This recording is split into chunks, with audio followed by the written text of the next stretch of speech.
maupun yang hadir langsung di Masjid Al-Hikmah. Puji syukur kehadirat Allah Subhanahu wa taala karena pada siang hari ini kita semua masih diberikan kenikmatan, utamanya adalah nikmat sehat dan nikmat iman. Dengan nikmat sehat yang diberikan oleh Allah, kita masih bisa menjalankan ibadah bulan suci Ramadan sampai hari ini sudah hari yang ke-23. Kemudian kita juga sudah bersama-sama melaksanakan ibadah sholat zuhur secara berjamaah. Dan mudah-mudahan Allah senantiasa memberikan kesehatan kepada kita, menjauhkan kita dari segala macam penyakit, virus yang saat ini luar biasa menyebar di semua tempat. Dan semoga Allah juga menjaga keluarga kita, saudara kita, kerabat kita, rekan-rekan kita di tempat kerja kita di BKN. Amin ya rabbal alamin. Salawat serta salam marilah kita sampaikan kepada junjungan kita Nabi besar Muhammad SAW,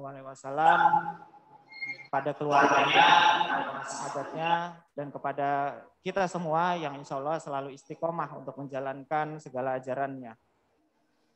Bapak Ibu hadirin jamaah Masjid Al-Hikmah dan peserta kajian zuhur Masjid Al-Hikmah, pada siang hari ini kita akan melanjutkan kajian zuhur yang pada kesempatan kali ini akan mengambil tema sehat sempurna dengan At-Tibiun Nabawi. At-Tibiun Nabawi, agak repot ya bacanya karena tidak terbiasa. Namun demikian Bapak Ibu semuanya hadirin jamaah, merupakan sesuatu hal yang harus kita ketahui bersama, bagaimana Rasulullah bisa selalu sehat, bagaimana Rasulullah bisa selalu fit, bagaimana Rasulullah bisa memimpin peperangan di kala sedang berpuasa, gitu ya. Bagaimana Rasulullah itu sakit itu hanya pada saat sebelum dia meninggal, gitu ya. Luar biasa beliau menjaga kesehatannya, dan mungkin bukan mungkin ya, akan banyak sekali hal yang bisa kita contoh dari apa yang sudah dilakukan oleh Rasulullah dan nanti akan disampaikan oleh pembicara kita pada siang hari ini, yaitu Ustadz Dr. Muhammad Ziaul Haq. Sebelum Ustadz Dr. Muhammad Ziaul Haq menyampaikan materinya, saya mungkin akan membacakan CV beliau terlebih dahulu. Nama Dr. Muhammad Ziaul Haq, alamat Jalan Penerangan, Petukangan Selatan, Pesanggerahan, Jakarta Selatan. Kemudian beliau sudah menikah. Kemudian riwayat pendidikan, beliau menempuh pendidikan kedokteran di Universitas Yarsi pada tahun 97 sampai dengan 2006. Kemudian beliau sekarang bekerja di Rumah Sakit Arya Sentra Medica Ciputat. Sebelumnya beliau pernah di Rumah Sakit Yadika Kebayoran, kemudian Panti Rehabilitasi Narkotika Foundation Institute and Foundation, ya. Jadi luar biasa pengalaman beliau di bidang kesehatan. Dan luar biasanya lagi, beliau kali ini akan menyampaikan bagaimana Rasulullah menjaga kesehatan, bagaimana Rasulullah melakukan pengobatan kepada penyakit-penyakit yang pada saat itu ada, dan mungkin penyakit itu sampai saat ini masih ada. Dan kita bisa mengambil hikmahnya, kita bisa mengambil pelajaran dari apa yang selama ini sudah Rasulullah lakukan. Bapak Ibu jamaah salat zuhur Masjid Al-Hikmah, tanpa berbasa-basi lagi dan untuk memanfaatkan waktu sebaik mungkin, kami persilakan kepada Ustadz Dr. Muhammad Ziaul Haq untuk menyampaikan materinya. Tafadhol Ustadz. Jazakumullahu khairan katsir. Bismillahirrahmanirrahim. Assalamualaikum warahmatullahi wabarakatuh. Saya izin buka masker saya karena jarak kita sudah berjauhan. Innal hamdalillah nahmaduhu wa nasta'inuhu wa nastaghfiruh wa na'udzu billahi min shururi anfusina wa min sayyiati a'malina may yahdihillahu fala mudilla fala hadiya lahu. Asyhadu an la ilaha illallah wahdahu la syarika lah wa asyhadu anna Muhammadan abduhu wa rasuluhu la nabiyya ba'dah. Rabbi shrah li sadri wa yassir li amri wahlul 'uqdatam min lisani yafqahu qawli amma ba'du. Alhamdulillahirabbil alamin. Mari kita panjatkan segala puji syukur kita pada siang hari ini kehadirat Allah Subhanahu wa taala. Semoga segala ibadah kita dari awal Ramadan sampai di hari ini insya Allah lipat gandakan dan terutama Allah terima. Amin ya rabbal alamin. Tak lupa salawat dan salam terus mari kita curahkan kepada baginda Rasulullah Nabi Muhammad SAW beserta keluarga, sahabat dan pengikutnya, dan insya Allah kita dambakan selalu syafaat yaumil akhir nanti. Amin ya rabbal alamin. Bapak yang dirahmati Allah Subhanahu wa taala, mungkin kajian pada hari ini kita akan mengatakan tentang yang disebut dengan ilmu kesehatan Nabi atau ilmu kedokteran Nabi yang disebut dengan At-Tibun Nabawi. Ya. Saya menerangkan ada kurang lebih 50 slide yang harus saya selesaikan sebelum jam 1 dengan 5 menit atau 10 menit dengan pertanyaan ya Pak ya. Karena ini amatlah penting, perlu kita cermati karena ilmu At-Tibun Nabawi ini adalah salah satu solusi bagaimana kita bisa menyempurnakan, mengkondisikan kehidupan kita dalam menjaga kesehatan kita, keseharian kita. Baik, slide-nya belum bisa dibuka?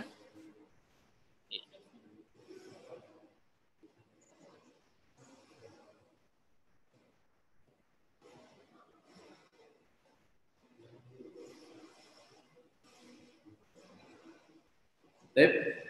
Kita lanjutkan. Kurang lebih 1 tahun kita sudah bersama dengan virus corona. Ya. Di awal bulan Februari tahun 2020, virus corona sudah masuk ke Indonesia. Saya awal kali mencermati virus corona hanya simpel seperti virus influenza biasa.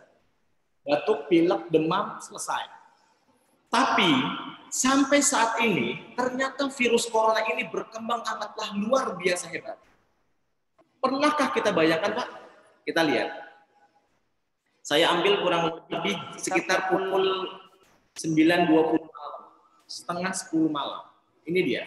Update terkini penderita virus corona di dunia kurang lebih 153.666.830 orang. Yang meninggal dunia sudah 3.215.885 orang. Pernahkah kita bayangkan bagaimana Allah berikan satu virus makhluk Allah terkecil dan kemudian dapat menimbulkan efek dampak kesehatan bagi seluruh makhluk di dunia ini amat luar biasa. Yang sebetulnya virus ini amatlah mudah kita dapat tangani dengan cara yang cepat. Tapi ternyata sampai saat ini sulit sekali untuk bisa kita hindarkan. Luar biasa. Bagaimana sampai 2-3 minggu terakhir ini ya penduduk India ini amat luar biasa terkena virus corona dengan dampaknya kematian 1 menit kurang lebih 4 orang yang mati meninggal dunia akibat virus ini. Yang dulu mungkin di bulan Februari dan Maret Perdana Menterinya sudah bilang kita bebas, kita sudah lepas dari virus corona. Apakah manusia bisa bersombong dengan penemuannya berupa vaksin ataupun yang lain, obat-obatan yang lain? Ternyata tidak bisa. Ini dia. Kita lanjutkan. Ternyata virus ini bisa bermutasi dengan amat luar biasa hebat. Bayangkan, dia dapat bermutasi luar biasa. Diawali dari mutasinya pada saat dia masuk, kemudian bertemu dengan antibodi manusia, Kemudian apa yang terjadi? Mereka sangatlah pintar merubah bentuknya dengan mutasi-mutasi yang berbeda amat luar biasa. Bayangkan, sampai saat ini kita lihat, ya, virus corona D614G yang muncul di akhir tahun 2020, kemudian Q677H, kemudian muncul lagi dengan B117, luar biasa. Kemudian muncul lagi dengan virus E484K, kemudian muncul lagi dengan B1617, luar biasa. Yang mutasinya double mutasi. Ini luar biasa. Apa yang terjadi dengan kondisi kesehatan dunia saat ini? Ya. Kemungkinan masa pandemi ini, kalau kita lihat dari berbagai mutasi virus ini, maka akan berlangsung menjadi lama. Apakah kita bisa menanganinya dengan cara hanya mengenal vaksin, memberikan antibiotik, memberikan vitamin dan multivitamin penting? Ternyata tidak cukup. Ini dia.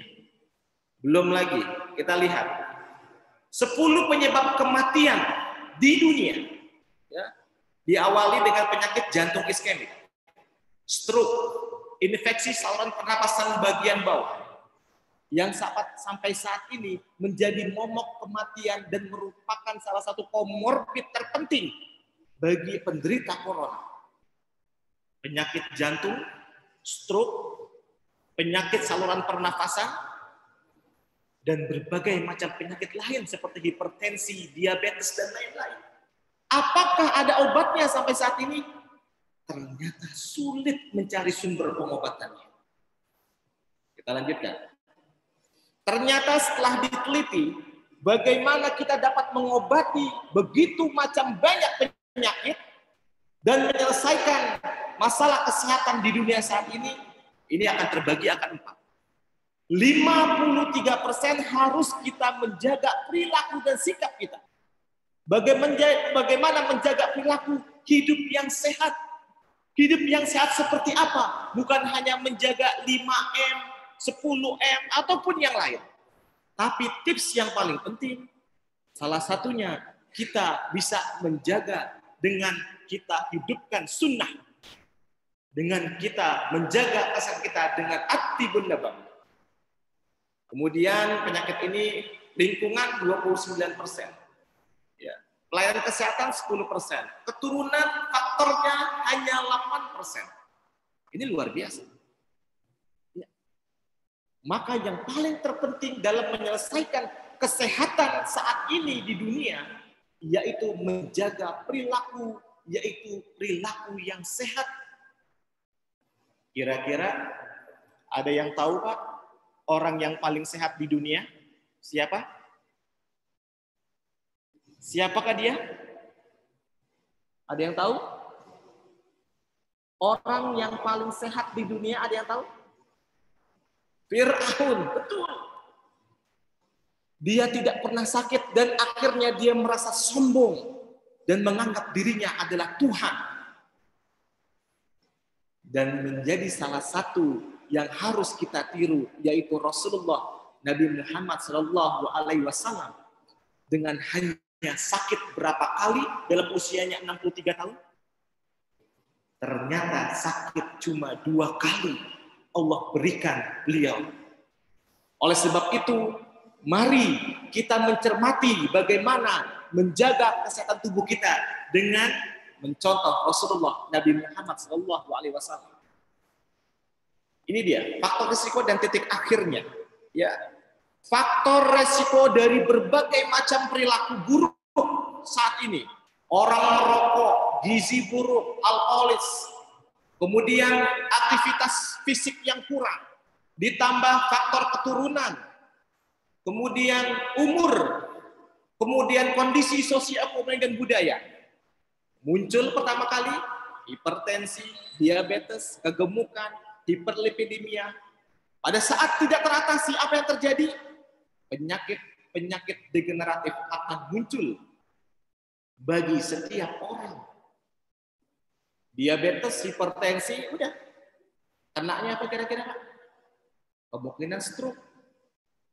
Ya. Penyakit-penyakit seperti kanker, kemudian penyakit-penyakit autoimun saat ini tidak ada obatnya. Sedangkan kita meyakini likulli da'in dawa, setiap penyakit pasti ada obatnya. Tidak mungkin tidak ada obatnya. Dan yang paling utama yang harus kita ketahui, wa izza maridtu fahuwa yasmin. Apabila engkau sakit, cuma Allah yang menyembuhkan kita. Itu dia. Kita lanjutkan. Dalam hadis At-Tabrani, aku tinggalkan di tengah-tengah kalian dua hal dalam hidup di dunia. Kalian tidak akan tersesat setelah kalian berpergian teguh pada keduanya. Berpegang teguh akan keduanya. Yaitu kitabullah, yaitu Al-Quran. Yang kedua sunnah. Yang kita lihat dari berbagai macam hadis. Pada saat kita bisa pegang ini Al-Quran dan sunnah, maka insya Allah dalam menjalani hidup kita di dunia, akan Allah berikan kebaikan kita selalu. Laqad kana lakum fi Rasulillah uswatun hasanah. Sesungguhnya telah ada pada diri Rasulullah Nabi Muhammad SAW, yaitu suri tauladan yang baik bagimu, yaitu bagi orang-orang yang mengharap rahmat Allah dan kedatangan hari kiamat, dan dia banyak menyebut akan nama Allah. Surat Al-Ahzab ayat 21. Ini luar biasa.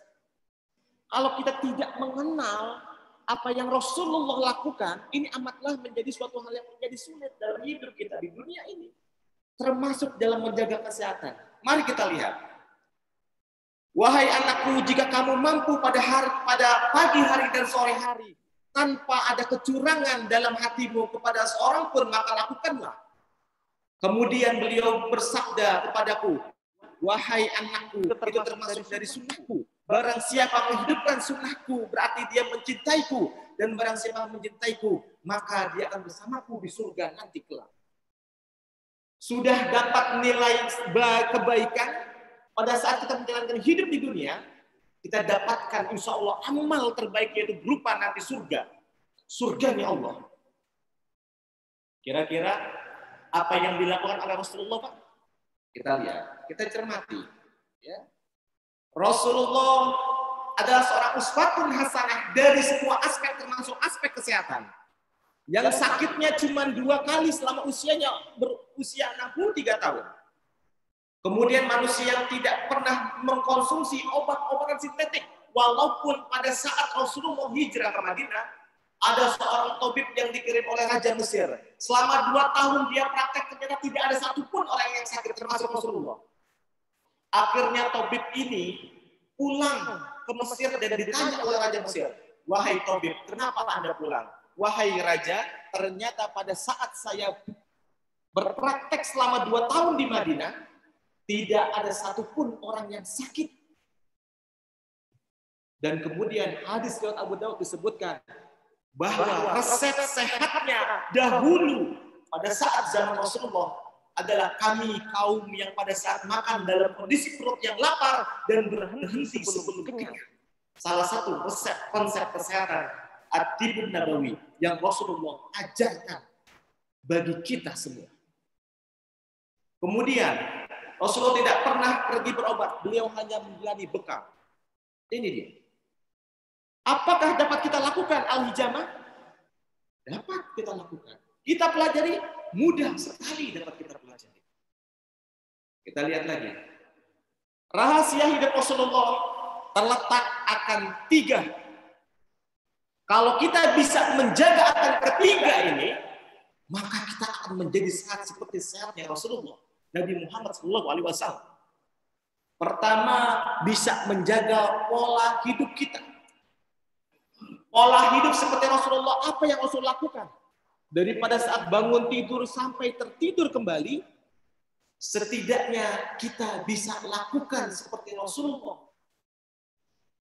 Pola hidupnya, pada saat Rasulullah bangun tidur di 2/3 malam, lakukan sholat tahajud, kemudian sahur, kemudian lakukan sholat subuh berjamaah dengan pergi ke masjid. Kemudian banyak berzikir, banyak membaca Al-Quran, sholat duha. Tidak pernah iri, sombong, dengki, yang termasuk adalah penyakit hati. Ini dia konsep pola hidup yang baik seperti Rasulullah. Yang kedua, yaitu menjaga pola makan seperti Rasulullah. Apa yang Rasulullah cukupkan dalam makanannya, apa yang Rasulullah sukai dalam makanannya. Ini amat luar biasa menjadi konsep kita. Bagaimana Rasulullah selalu mengkonsep food combining dalam makanannya. Tidak berlebihan, selalu mengkonsumsi makanan dengan pola-pola yang tepat. Tidak pernah mengkonsumsi susu dengan telur, daging dengan ikan, tidak pernah. Pasti dikombinasi dalam makanannya setiap hari. Ada sayur, ada buah, itu dikombinasi dengan pola makan yang tepat. Dan Rasulullah amat luar biasa, sudah mengetahui 3 bagian lambung kita sebagai manusia. Sepertiga lambung kita untuk makan, sepertiga lambung kita untuk minum, sepertiga lambung kita untuk udara atau gas. Luar biasa. Maka cukupkanlah makan hanya untuk sepertiga lambung kita. Yang ketiga, menjaga sikap dan perilaku. Ini menjadi modal penting dalam hidup kita menjaga kesehatan, mengobati berbagai macam penyakit. Amat sulit orang kalau mau sembuh dari berbagai macam penyakit, kalau enggak hatinya, yaitu mempunyai hati yang bersih atau qalbun salim. Dalam dirinya punya rasa sombong, iri, dengki, takabur, dan lain-lain. Maka dalam menyembuhkan penyakit atau menjaga kesehatan mereka amatlah sulit. Ini konsep 3 yang Rasulullah contohkan bagi kita semua. Hadis riwayat Bukhari, beliau bertanya, di manakah Ali bin Abi Thalib? Para sahabat menjawab, dia sedang sakit mata, wahai Rasulullah. Beliau bersabda, datangilah dan bawa dia kemari. Apa yang Rasulullah lakukan kira-kira, Pak? Apakah diberikan obat, tetes, ataupun yang lain? Ternyata tidak. Rasulullah SAW meludahinya dan mendoakannya seketika matanya sembuh seakan tidak ada bekas sakit sebelumnya.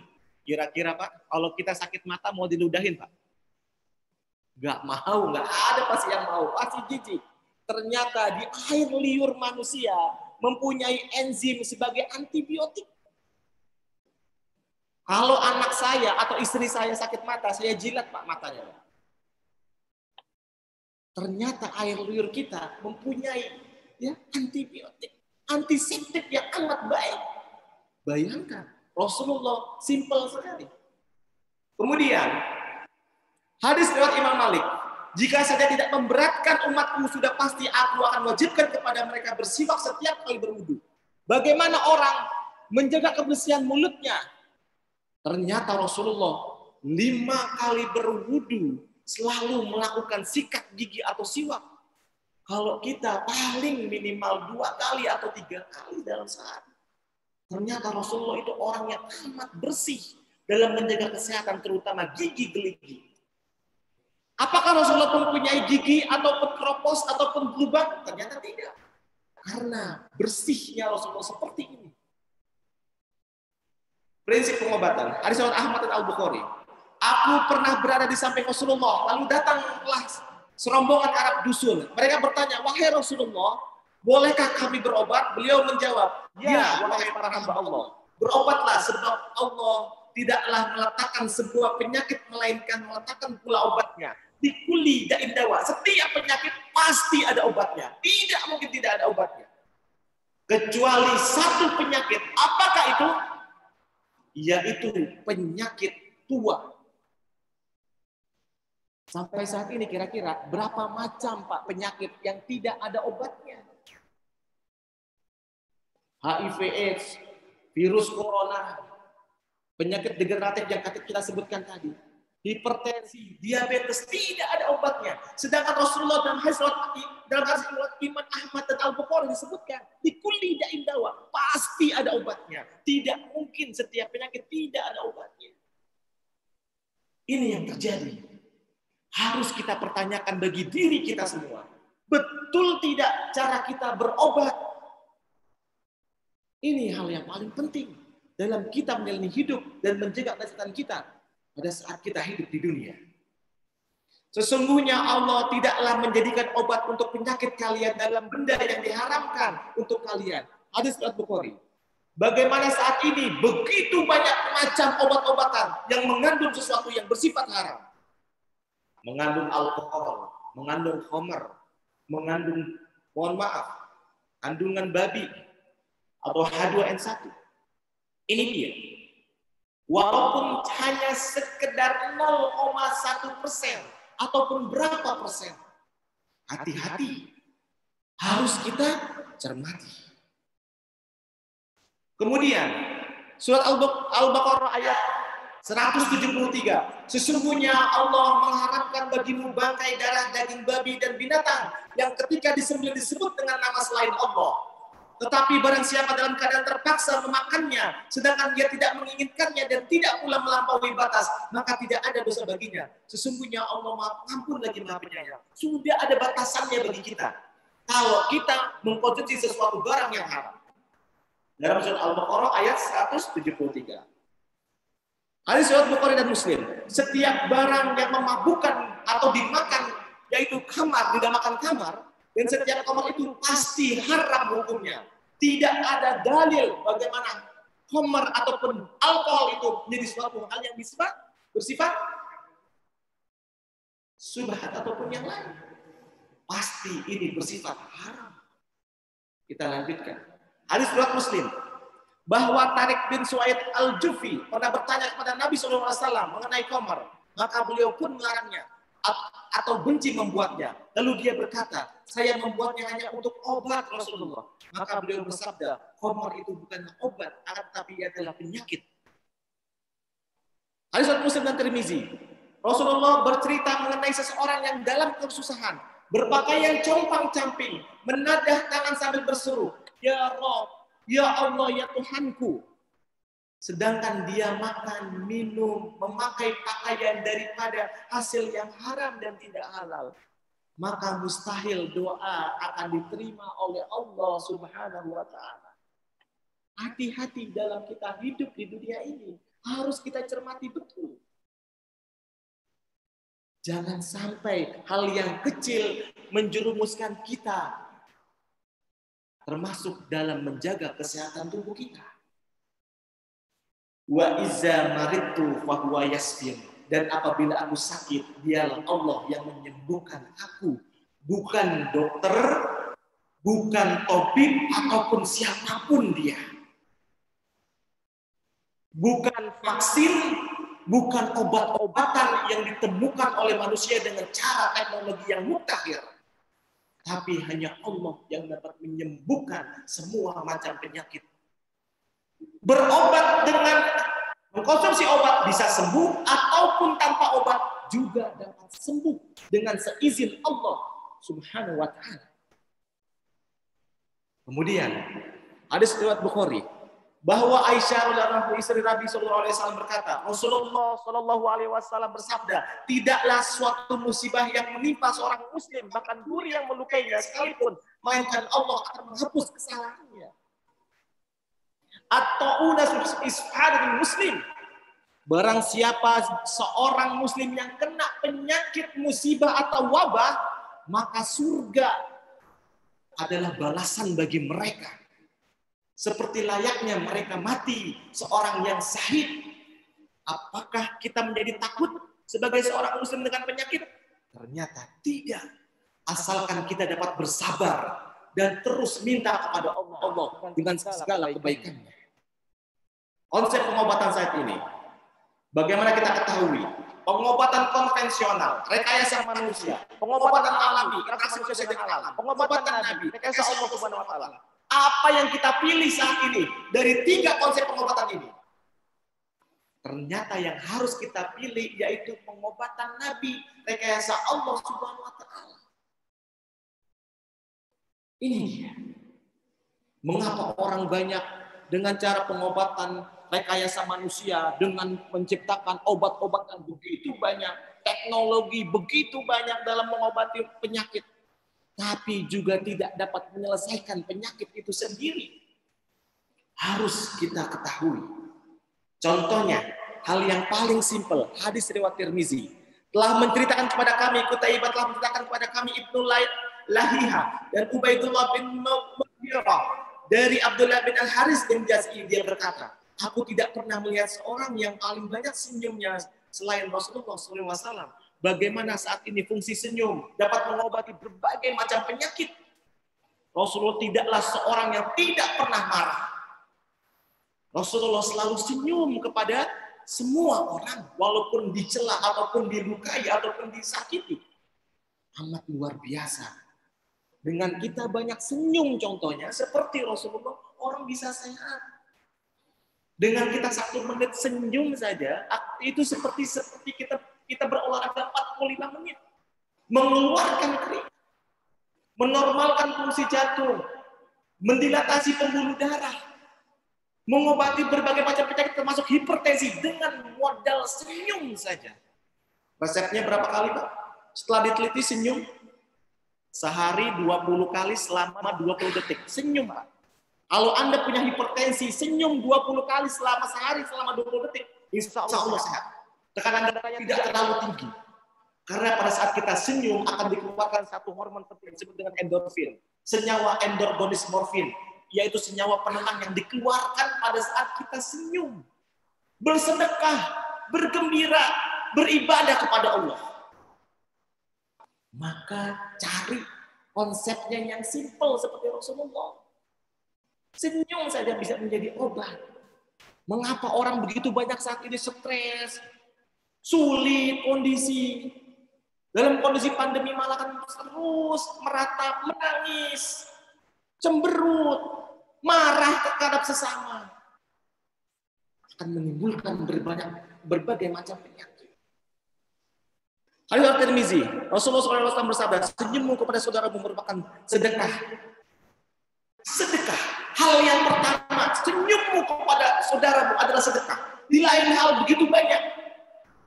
Ya, berbuat ma'ruf, melarang dari kemungkaran, menunjukkan jalan kepada orang yang tersesat, menuntun orang yang berkelihatan kabur, menyingkirkan batu, duri, tulang di jalan, menuangkan air dari embermu ke ember saudaramu. Tapi yang diutamakan dalam hadis ini, pertama senyum. Luar biasa. Simple, senyum saja. Bisa menjadi obat bagi manusia. Tidur. Bagaimana tidur seperti Rasulullah? Hadis riwayat Bukhari dan Muslim. Berpalinglah di atas rusuk sebelah kanan. Tidur miring ke kanan jadi obat. Sunnah kita jalankan. Kira-kira bagaimana Pak konsepnya? Tidur miring ke kanan bisa jadi obat. Jantung ada di sebelah kiri kita. Kalau dia tidak ditidurkan miring ke sebelah kanan, akan tertindih jantung kita oleh hati, kemudian paru-paru di atas, maka akan terdesak. Maka pembuluh darah akan mengalami gangguan. Maka konsepnya simpel sekali, tidur miring kanan. Seperti Rasulullah.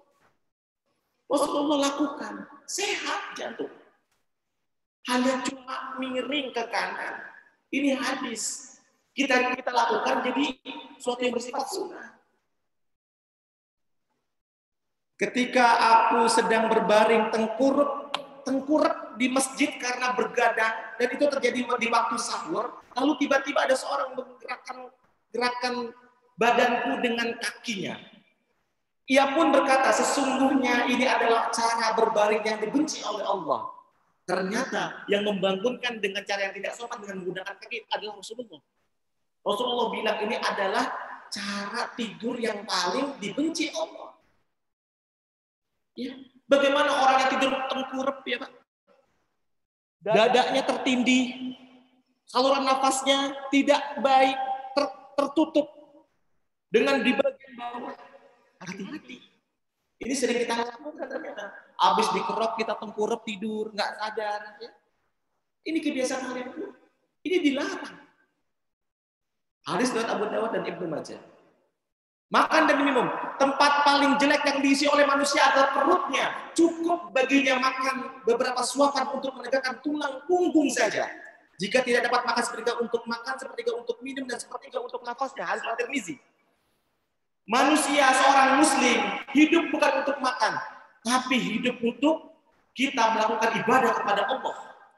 Ini hal yang penting. Dalam hadis yang Nabi sebutkan, cara membandingkan orang kafir dengan seorang muslim itu simpel sekali. Dengan cara makannya. Kalau makan orang muslim itu dengan 1 usus, kalau orang kafir dengan 7 usus. Jadi sifatnya rakus. Makannya banyak, luar biasa. Hati-hati. Cara membandingkan orang kafir dan seorang muslim. Ada surat Ahmad dan Muslim. Jangan minum dengan sekali nafas seperti minumnya unta, tapi minumlah 2 atau 3 kali. Ucapkan bismillah jika kalian minum, dan bacalah alhamdulillah jika kalian selesai minum. Ini luar biasa. Minum seteguk demi seteguk. Apa yang terjadi kalau kita minum berlebihan? Saluran nafas kita akan terganggu. Kadang-kadang kita lupa lagi kausan minum. Tapi Rasulullah minumnya seteguk demi seteguk. 1-2 teguk kemudian selesai. Ucapkan basmalah. Rasulullah melarang meniup makanan minuman. Riwayat Ahmad. Mengapa dilarang meniup makanan minuman? Karena pada saat kita meniup, CO2 akan tercampur dalam minuman dan makanan kita. Rasulullah orang yang paling sehat ternyata. Kalau kita panas sedikit kita tiup. Kalau menyuapi anak, kalau panas kita tiup. Meracuni diri kita sendiri ataupun orang lain dengan cara meniup. Makanan dan minuman. Wudu. Sempurnakanlah wudu, alirkanlah air di antara jari jemari dan bersungguhlah dalam istinsyak kecuali kamu berpuasa. Hadis riwayat Bukhari dan Muslim. Bagaimana orang dapat menyembuhkan penyakit kolip, gangguan sinus dengan istinsyak yang baik. Lakukan tidak dengan istinsyak, cara wudu yang tepat. Bagaimana wudu mencegah dari penyakit virus, wudu mencegah dari penyakit jamur, bakteri, dan lain-lain. Maka lakukanlah sering-sering berwudu. Maka Rasulullah adalah orang yang tidak pernah lepas dari wudu. Dari kamar mandi berwudu, membuang hadas berwudu, mau tidur berwudu. Luar biasa Rasulullah. Orang yang paling bersih. Kalau kita paling-paling mau tidur cuci tangan dan kaki, tapi Rasulullah sempurna dengan cara berwudu. Itulah yang disunnahkan. Sunnah fitrah. Sunnah fitrah ada 5. Berkhitan, mencukur bulu kemaluan, mencabut bulu ketiak, memotong kuku, dan memendekkan kumis. Bagaimana kita ketahui? Dengan cara tidak berkhitan, akan mengalami berbagai macam penyakit, kanker, ataupun yang lain. Ada bagian penis, ada seorang laki-laki yang tidak dikhitan. Mencukur bulu kemaluan, begitu banyak gangguan terjadi vaginitis atau yang lain bagi seorang wanita. Mencabut bulu ketiak, mengapa mesti dicabut bulu ketiak? Ini untuk menghindari kelenjar sebasea ataupun keringat, begitu banyak mengeluarkan keringat. Solusi bagi kita. Bagi orang yang keringatnya itu begitu banyak. Atau mempunyai bau badan, cabut bulu ketiaknya. Jangan tidak dicopot, ini sunnah. Memotong kuku, bagaimana kuku ini haruslah bersih karena sumber penyakit. Memendekkan kumis, kalau kita makan ini kemana-mana makanan kita, di kumis kita.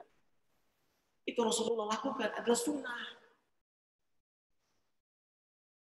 Pengobatan luka. Pernah Ali datang membawa perisai berisi air, lalu Fatimah membersihkan air yang ada di wajah beliau. Lalu diambilnya tikar, kemudian dibakar dan ditempelkan pada lukanya. Ini adalah cara yang paling higienis dalam perawatan luka. Dicuci dulu lukanya, kemudian dihigieniskan dengan cara dibakar, kemudian ditempelkan. Ternyata Rasulullah adalah orang yang paling tahu dalam mengobati penyakit termasuk luka.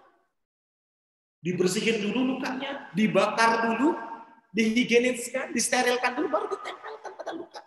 Ada riwayat Bukhari. Pengobatan batuk.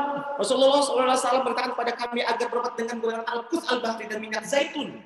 Jika menderita radang selaput dada. Dan hadis ini telah diriwayatkan pula oleh lebih dari 1 orang perawi dari Maimun Zaitun Dam. Maksudnya adalah batuk.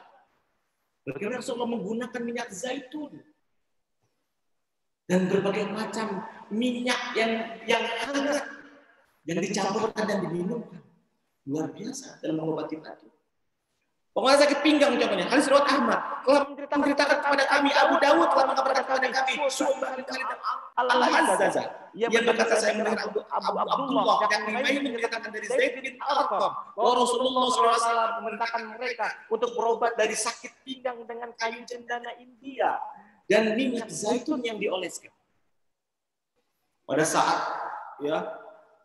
perdagangan begitu amat luar biasa, sampai ada pedagang dari India datang ke negeri Mekah, Arab. Ternyata Rasulullah itu pergunakan kayu cendana India. Maka kalau kita lihat dari kondisi ini, maka Rasulullah ada seorang herbalis yang memanfaatkan bahan-bahan alam yang berada di sekitar kita. Orang sakit kepala, tidak ada seorang pun yang mengadu sakit kepala. Rasulullah SAW itu mengatakan kepadanya agar berbekam dan tidak ada sakit di kedua kaki kecuali dia mengatakan agar berkecap kedua dengan daun pacar. Dengan cara dikompres, dengan cara dipepel tempat yang sakit. Kalau kita di sini ada jahe, ada serai, ada kencur, itu dipepelkan tempat yang sakit, sehat seperti Rasulullah. Hadis riwayat Ahmad. Madu, gunakan selalu dua macam obat, yaitu Al-Quran dan madu. Hadis riwayat Bukhari. Al-Quran bagaimana? Wa nunazzilu minal Qur'ani ma huwa sifat. Al-Quran merupakan sifat bagi orang-orang yang beriman kepada Allah. Bagaimana madu menjadi obat? Ya ruju min butuni hasalun mutalifun alwanu fi wasifaul linnas, bahwa di dalam perut lebah terdapat cairan yang berwarna-warni, itu adalah madu untuk kesehatan bagi manusia. Apakah kita mencermati akan dua hal ini? Kalau kita sakit pakai Al-Quran enggak? Konsumsi madu enggak? Kadang-kala kalau sakit carinya dokter terus, nyarinya obat terus, padahal dekat banget pengobatannya. Tidak pernah menggunakan resep Al-Quran. Contohnya, madu. Ini dia. Harus kita pertanyakan bagi kita semua. Hadis riwayat Bukhari bahwa seorang laki-laki datang kepada Rasulullah, kemudian mengatakan sakit perut. Beliau bersabda, minumlah madu. Kemudian laki-laki itu datang kedua kalinya. Dan kemudian minumilah madu. Kemudian laki-laki itu datang lagi ketiga kalinya. Kemudian bersabda, minumilah madu. Kemudian dia datang lagi sambil berkata, aku telah melakukannya. Maka beliau bersabda, maha benar Allah dan perut saudaramu yang berdusta, berilah minum madu. Lalu ia pun meminumnya. Madu akhirnya sembuh. Dari hadis riwayat Bukhari ini, kalau kita mempunyai penyakit perut, gangguan lambung dan pencernaan, obatnya madu ternyata. Hadis riwayat Bukhari. Habatus sauda, hendaklah kalian mengkonsumsi jintan hitam, karena jintan hitam mengandung obat untuk segala macam penyakit kecuali kematian. Hadis riwayat Bukhari Muslim. Kadang kalau orang tanya, habatus sauda itu apa, Dok? Ustaz, habatus sauda apa? Enggak tahu. Padahal ini sunnah yang Rasulullah lakukan, yang dapat menyembuhkan semua macam penyakit kecuali kematian. Tapi kita jarang sekali mengkonsumsinya. Kurma, hadis Bukhari. Rasulullah SAW bersabda, barang siapa setiap pagi mengkonsumsi 7 butir kurma ajwa, maka pada hari itu akan terhindar dari racun dan sihir. Bagaimana kualitas kurma, kandungan gulanya yang baik, mempunyai berbagai macam kandungan yang hebat, salisilat, anti, ya, salah satunya racun, ya. Kandungan gulanya yang begitu tinggi, yang mempunyai kandungan yang simple, gulanya, sehingga tidak menimbulkan insulin begitu banyak keluar.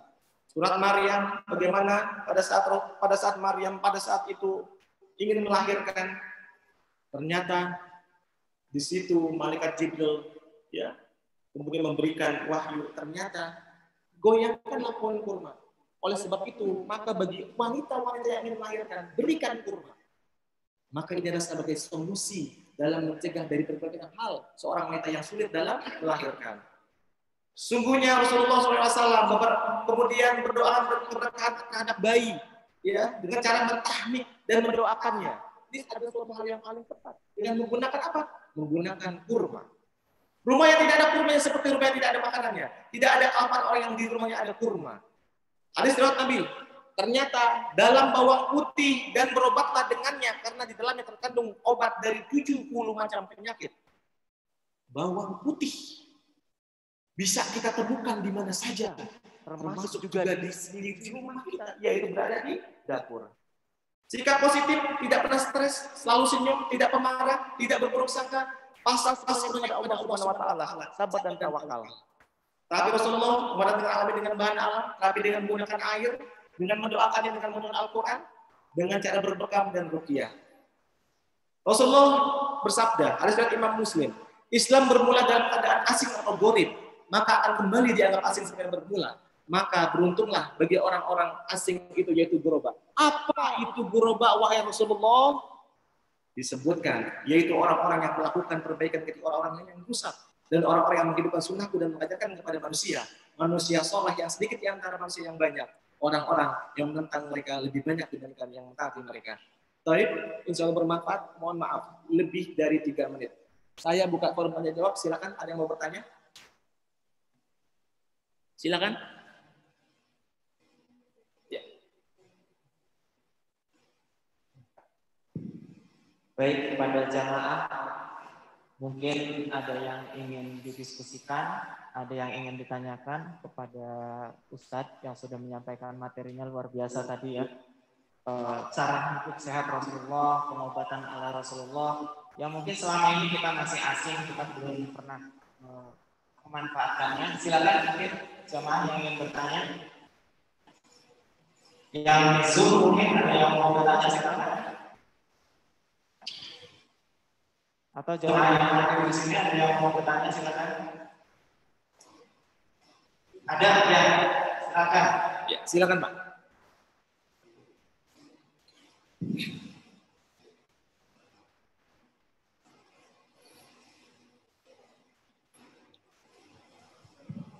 Assalamualaikum Ustaz. Waalaikumsalam warahmatullahi wabarakatuh. Ingin bertanya. Iya.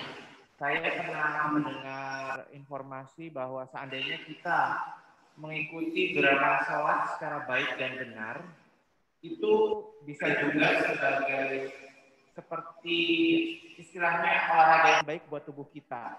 Apakah itu ada dasarnya? Apakah memang informasinya benar? Terus yang kedua, tentang madu yang tadi disebutkan, kan ada berbagai macam madu yang saat ini bisa digunakan untuk penyembuhan berbagai macam penyakit, diantaranya dipadukan dengan bawang atau dipadukan dengan zat-zat lain. Apakah itu tidak mengurangi manfaatnya? Demikian. Ya. Jawabannya simpel, Pak. Adalah benar.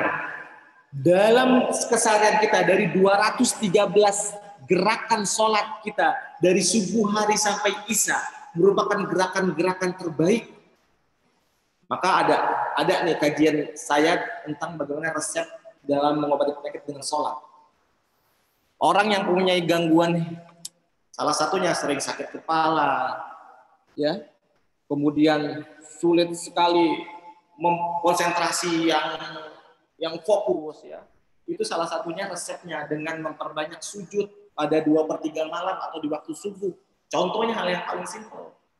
Contohnya kita melakukan takbiratul ihram, Allahu Akbar, apa yang terjadi? Otot-otot pernapasan kita akan jauh lebih sehat. Lakukan Allahu Akbar seperti ini. Kemudian kita sujud. Kita menurunkan kepala kita, kemudian kita tahan dari dada kita. Ini akan terjadi apa?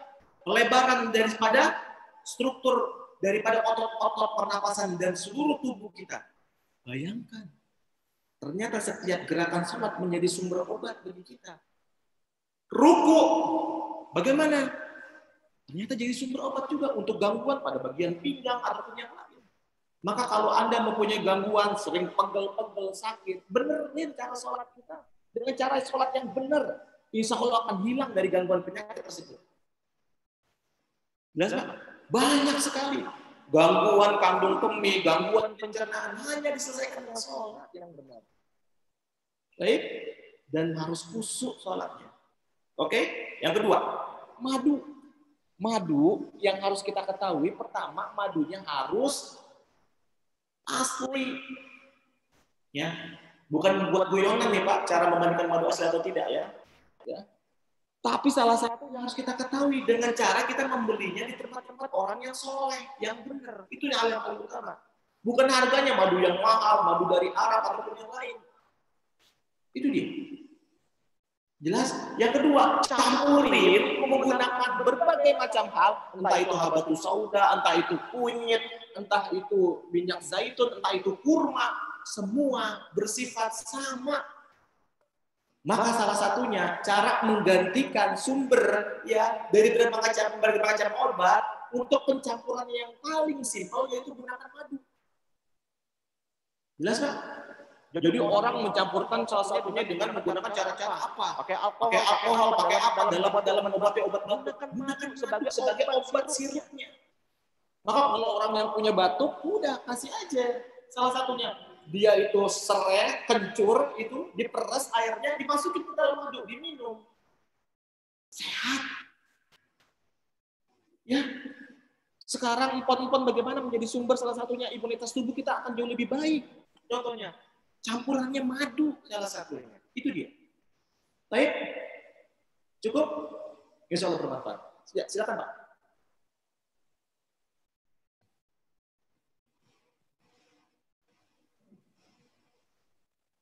Ya, terima kasih Ustaz. Ya. Assalamualaikum warahmatullahi wabarakatuh. Waalaikumsalam warahmatullahi wabarakatuh. Virus ini merupakan salah satu makhluk ciptaan Allah Subhanahu wa taala. Ya. Apa Pak? Virus ini merupakan virus, salah ya. satu ciptaan Allah Subhanahu wa taala. Ya. Yang dampak mudorotnya sangat terasa. Ya. Kita lihat banyak manusia yang menjadi korban. Ya. Ya kan? Tadi yang Ustaz sampaikan. Ya. Pertanyaannya, apakah itu merupakan azab atau peringatan Allah Subhanahu wa taala terhadap umat manusia? Ya. Kemudian bagaimana caranya untuk mengatasi, untuk menghilangkan virus ini? Ya. Terima kasih. Baik. Pertanyaannya lugas dan tegas. Virus ini mau diapain? Udah Allah ciptakan, gitu ya Pak ya? Luar biasa nih. Ternyata kalau kita sebagai seorang muslim, kita ambil hikmahnya dengan cara yang tepat. Kira-kira Allah berikan satu penyakit virus ini, kira-kira harus diapakan? Maka kita ambil nilai positifnya bagi kita. Jangan takut terhadap virus ini. Takutlah hanya kepada Allah Subhanahu wa taala. Ini yang pertama. Yang kedua, kita harus bisa betul-betul menjaga kesehatan kita dengan cara yang tepat. Berwudu, banyak dekat kepada Allah, karena kematian begitu amatlah mudah bagi kita semua. Ketiga, kenapa virus ini ada di tengah-tengah kita? Ini ada sebagai cara introspeksi bagi kita semua. Janganlah kita bersifat sombong atas segala sesuatunya. Yang hanya benar, yang hanya bisa disombong hanya Allah Subhanahu wa taala. Ketiga. Keempat, bagaimana kita bisa ambil hikmahnya dari kondisi pandemi seperti ini? Mari, yuk Pak, kita rame-rame nih Pak. Ya, kita terus mengoptimalkan tentang bagaimana kita dapat menjaga kesehatan kita dengan cara yang tepat. Ini yang paling utama. Kadang-kala kita lupa. Orang selalu cuci tangan, padahal dengan wudhu itu amat luar biasa. Orang selalu menggunakan masker, menjaga mulutnya. Itu adalah hal yang terbaik. Kita akhirnya digunakan masker saat ini. Jangan bicara yang tidak baik. Ini jadi pencermati bagi diri kita semua. Dan yang kelima, ini yang terakhir. Allah menciptakan virus ini agar tubuh manusia akan menjadi lebih kuat. Kok bisa kuat? Karena betul pada saat virus akan muncul dengan kondisi yang bermutasi terus-menerus, maka Allah ciptakan antibodi kita dengan cara yang hebat. Nantinya akan Allah berikan, yaitu sebagai manusia-manusia yang mempunyai antibodi yang baik, yang termasuk jadi manusia akan jauh lebih kuat. Itu dia. Ini yang dapat kita simpulkan, Pak. Jadi jangan pernah kita takut. Jangan pernah kita merasa, tapi juga jangan kita merasa akhirnya bebas begitu saja. Harus menggunakan tetap protokol. Ya, ini dia. Nanti pada saat akhirnya, saya yakin virus ini akan berteman dengan kita. Gitu loh. Kita selalu bersama-sama. Seperti influenza, hepatitis. Pernahkah kita ketahui? Dulu, kalau sekarang saat ini, kalau ada usianya 30, 40, 50 tahun, tidak pernah kena flu, batuk, itu kayaknya nggak pernah. Pasti kena. Dan kemungkinan dari hal semua ini, maka akan terjadi bagi kita semua dalam makhluk hidup. Pasti nantinya akan terpapar virus ini. Maka sikapinya dengan cara yang tepat. Jaga imunitas kita dengan cara yang baik. Pernahkah kita ketahui Pak? Dengan menggunakan Al-Quran ternyata berbagai macam virus, bakteri dapat lemah. Ini lagi diteliti Pak. Maka hal yang paling positif yaitu ini Pak, menjaga kita selalu positive thinking, jangan stres. Ingat selalu akan Allah Subhanahu wa taala. Baik, insya Allah bermanfaat. Ada lagi? Cukup? Ya, insya Allah bermanfaat pertemuan kita pada siang ini. Mohon maaf akan segala tutur kata yang salah. Saya akan berikan kepada Bapak. Baik. Syukran jazakumullah khairan untuk Ustaz Dr. Muhammad Ziaul Haq materinya pada siang hari ini. Sehat sempurna dengan anti-ibun nabawi, luar biasa. Ada beberapa hal yang menjadi catatan kita bersama. Yang pertama untuk menjaga kesehatan, harus menjaga sikap kita, menjaga makan kita, menjaga perilaku kita. Tadi sudah disampaikan oleh Ustadz. Mudah-mudahan kita bisa meniru semua yang telah dilakukan oleh Rasulullah SAW dalam kedisiplinan kehidupan sehari-harinya, dalam menjaga makannya, dalam selalu menjaga hatinya untuk selalu positif. Kalau tadi dicontohkan Rasulullah itu tidak pernah berhenti tersenyum, bahkan saat disakiti pun beliau tetap tersenyum. Ya, maka dengan hati yang lebih sehat, insya Allah jiwa dan raga kita juga menjadi lebih sehat lagi. Dan yang terakhir tadi menjadi catatan kita bersama, hari ini kita dalam kondisi pandemi virus corona, banyak hikmah yang bisa kita ambil. Tadi Ustaz sudah menyampaikan paling tidak ada 5 hikmah. Dan yang menjadi hikmah utama untuk kami Pak Ustaz, panitia kajian zuhur, selama ini kajian zuhur hanya dinikmati oleh jamaah yang hadir di masjid. Tapi dengan adanya pandemi COVID-19, kita pakai Zoom, akhirnya seluruh Indonesia bisa menonton Ustadz. Itu mungkin hikmahnya yang bisa kami peroleh dari panitia kajian zuhur Ramadan. Sekali lagi, syukron jazakumullah khairan katsiran untuk Ustadz yang sudah menyampaikan materinya, kepada Bapak Ibu jamaah yang sudah hadir mengikuti kajian pada siang hari ini. Mohon maaf apabila ada kekurangan dari panitia. Mari kita tutup bersama-sama dengan membaca doa penutup majelis. Subhanallah wa bihamdika asyhadu an la ilaha illa anta astaghfiruka wa atubu ilaik. Billahi taufiq wal hidayah. Assalamualaikum warahmatullahi wabarakatuh. Waalaikumsalam warahmatullahi wabarakatuh.